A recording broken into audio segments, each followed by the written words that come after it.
ሃይ ሰላም እንግዲህ ዛሬ ከአራት ቀን በኋላ ተመልሰን መተናል። ያኔ ያቦካነው አሁን እዩት እንደዚህ ነው የሚሆነው። ከዛ ስማው ወንፈስ ቅዱስ ይሄንን አሁን ምን እናደርጋለን? ሚክስ እናደርገውና ሙቅ ውሃ ነው የምንጨምርበት።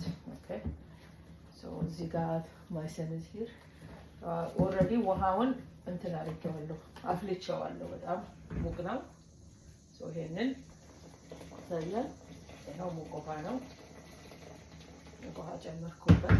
በጣም ለሚያቃጥል ቀስ ብዬ ነው ሚክስ ማድረገው። ከዛ በኋላ ነው ብሌንድ ማድረገው። ይሄንን በደንብ አድርገን ሚክስ እናደርገዋለን። ግለፍስ አድርጌያለሁ። ትንሽ ውሃ ያቃጥላል። ስለዚህ ትንሽ ቀዝቃዛ ውሃ ጨምርበታለሁ። ይሄን አሁን ካቀጠቅኩት በኋላ ለ15 ደቂቃ በደንብ አድርገን ብሌንድ እናደርገውና ይሄ ለሁለት ቀን እንተወዋለን።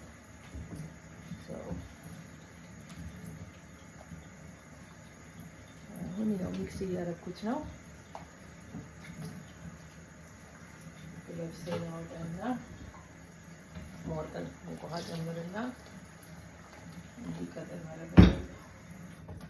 አሁን በእጄ ስለሚያቃጥለኝ እኔ በጣም ሞቅ ያለ ውሃ ነው ያደረኩት። እኔ በሙቅ ውሃ ሞክሬው ስለሰራልኝ ነው። የሚቀጥለውን ደግሞ በቀዝቃዛ አድርገን እንሞክረዋለን።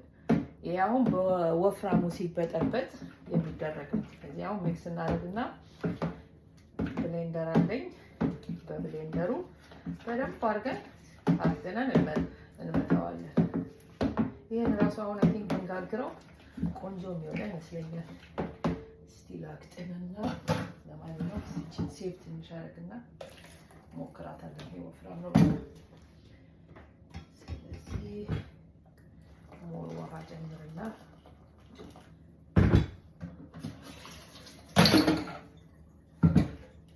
ይሄን ብሌንድ እናደርገዋለን። ብሌንደርንም ኦልሬዲ ስላዘጋጀሁኝ አሁን ግለፍሴን አወጣና እዚህ ጋር ብሌንደር ኦልሬዲ ተስተካክሏል። ያኔ ብሌንደር ይሄ ነው። ይሄንን ለ15